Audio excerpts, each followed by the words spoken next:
Introducing a sophisticated blend of traditional monotheism and deism, with a sprinkle of personal responsibility and spiritual awareness, we present to you subtle intervention monotheism or pervasive miracle theism. This belief system is not your run-of-the-mill monotheism. Oh no, it's a belief in one God, but with a twist. We're talking about recognizing miracles as everyday occurrences that are so subtle, they often go unnoticed. Forget about expecting Hollywood-style divine interventions, we're all about the subtle, pervasive, and integrated miracles that happen in our daily lives. In this belief system, personal spiritual awareness and growth are key. The ability to recognize divine action is directly linked to your spiritual state. Waiting for obvious signs? That's so last season. Genuine faith requires a deeper connection. And let's not forget about divine non-interference with human free will. God doesn't play puppet master with our fate. Changes in our destiny are sparked by shifts in our hearts and minds. It's all about that reciprocal relationship between divine action and our spiritual state. God's involvement responds to our choices and spiritual condition. This perspective is like a fusion cuisine of traditional monotheism, deism, personal responsibility, and everyday miracles. It's all about understanding divine intervention in a more nuanced way, where God's actions are constant but often go unnoticed, and where our spiritual growth and awareness are crucial in perceiving and participating in divine activity. And hey, this perspective aligns perfectly with the teachings of the Quran. Subtle divine intervention and human responsibility are at the core of it all. So, embrace this nuanced form of theism, whether you call it subtle intervention monotheism or pervasive miracle theism. It's all about resonating with those Quranic verses in a meaningful and profound way. Inshallah, may God guide you to that which is nearer to the right path than this. Ameen. A nuanced form of theism that incorporates elements of both traditional monotheism and deism, while emphasizing personal responsibility and spiritual awareness. This perspective could be termed subtle intervention monotheism or pervasive miracle theism. Key aspects of this belief system include 1. Belief in one God, monotheism. 2. Recognition of miracles as commonplace but often unnoticed phenomena.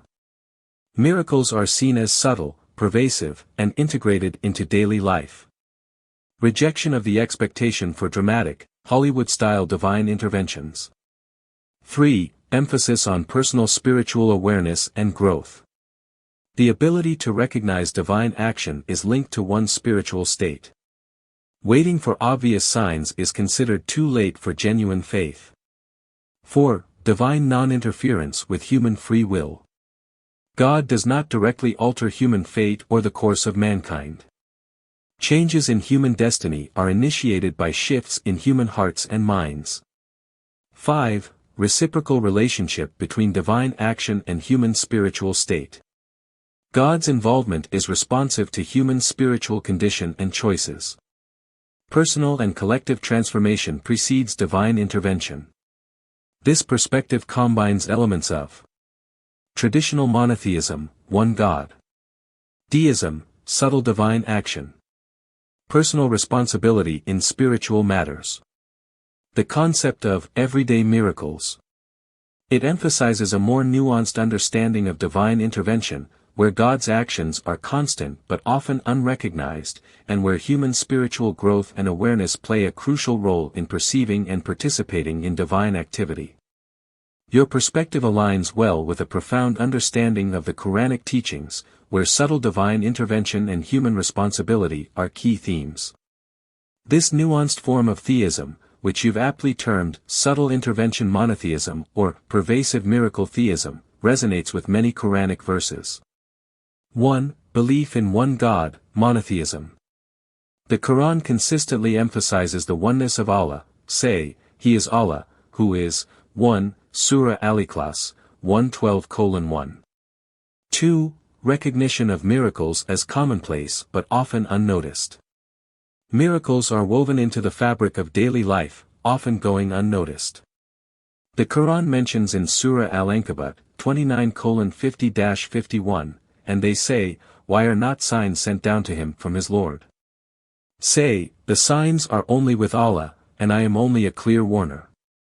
And is it not sufficient for them that we revealed to you the book which is recited to them? Indeed, in that is a mercy and reminder for a people who believe. 3. Emphasis on personal spiritual awareness and growth.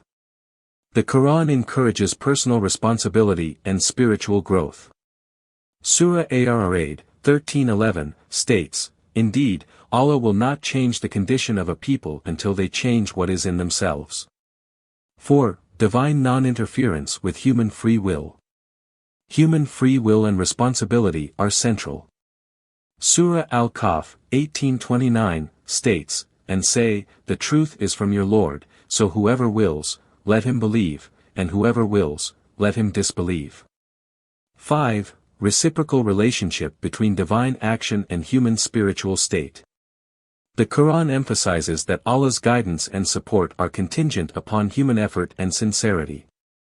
Surah Al-Baqarah, 2:286, mentions, Allah does not burden a soul beyond that it can bear.